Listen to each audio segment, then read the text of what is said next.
Neste vídeo, veremos uma revisão rápida de polinômios de grau 2, ou seja, as funções do segundo grau. Lembrando, um polinômio de grau 2 é uma função real da forma f de x igual a ax² mais bx mais c, onde a, b e c são números reais e o a é diferente de zero. Por exemplo, f de x igual a 2x² mais 3x menos 1 é um polinômio de grau 2. Outro exemplo é g de x igual a x². Note que b e c podem ser zero. O que importa é que o coeficiente acompanhando x² não seja zero. Outro exemplo, h de x igual a x mais 1 ao quadrado.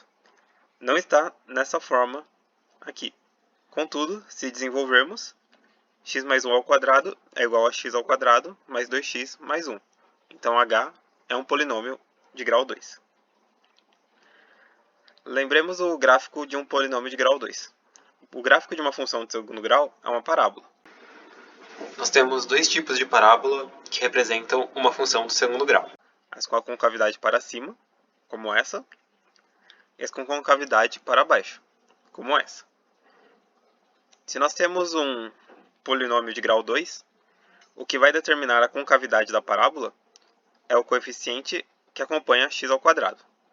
Então, se o a é positivo, então a concavidade da parábola é para cima, dessa forma. Por outro lado, se o a é negativo, então a concavidade da parábola é para baixo, dessa forma. Se nós queremos encontrar as raízes de um polinômio do segundo grau, nós temos a famosa fórmula de Bhaskara. Se o f de x é ax² mais bx mais c, a fórmula de Bhaskara nos diz que as possíveis raízes de f são dadas por x igual a menos b, mais ou menos raiz de b² menos 4ac sobre 2a. Vamos ver alguns exemplos. Então, se f de x é 4x² mais x menos 3. Nesse caso, o a, o b e o c da fórmula de Bhaskara são a igual a 4, o b é 1 e o c é menos 3. Agora, nós utilizamos a fórmula de Bhaskara para encontrar as possíveis raízes de f. Nós substituímos esses valores na fórmula de Bhaskara e, resolvendo essa conta, nós encontramos que f possui duas raízes distintas, menos 1 e 3 sobre 4. E se nós vermos o gráfico da f, nós veremos aqui o ponto menos 1, 0, e aqui o ponto 3 sobre 4, 0, indicando as raízes da f. Outro exemplo. Vamos considerar agora g de x igual a x² mais 4x mais 4. O a, b e o c da fórmula de Bhaskara são a é 1, o b é 4 e o c é 4. Agora nós vamos aplicar a fórmula de Bhaskara para encontrar as possíveis raízes de g. Então nós substituímos esses valores na fórmula de Bhaskara. E se vocês fizerem essa conta, vocês verão que esse valor dentro da raiz é zero. Então nós ficamos apenas com menos 4 sobre 2.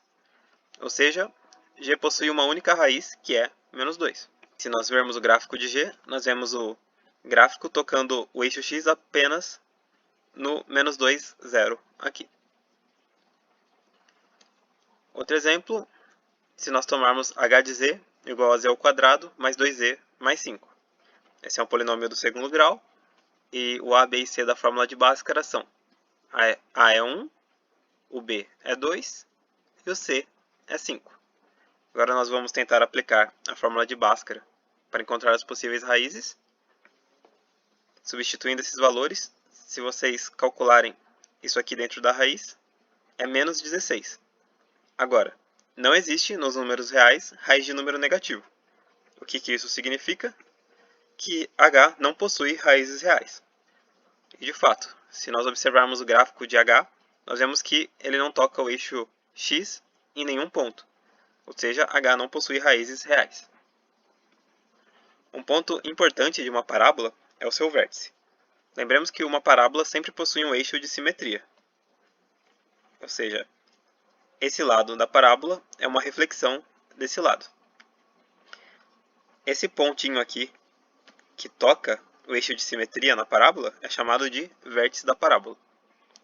Se a concavidade da parábola fosse para baixo, nós temos aqui o eixo de simetria, e esse é o vértice da parábola.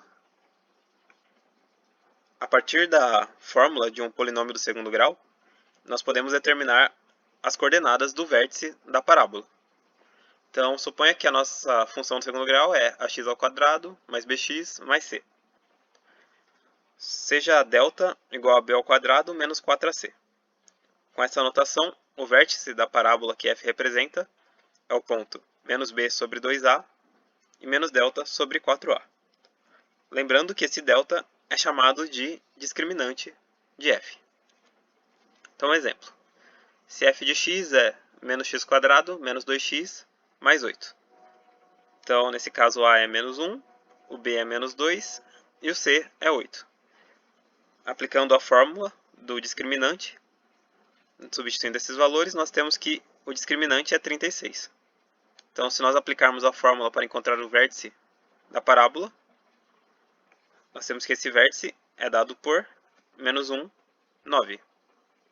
De fato, se nós observarmos o gráfico da f, nós temos aqui o vértice, que a coordenada x é menos 1 e a coordenada y é 9.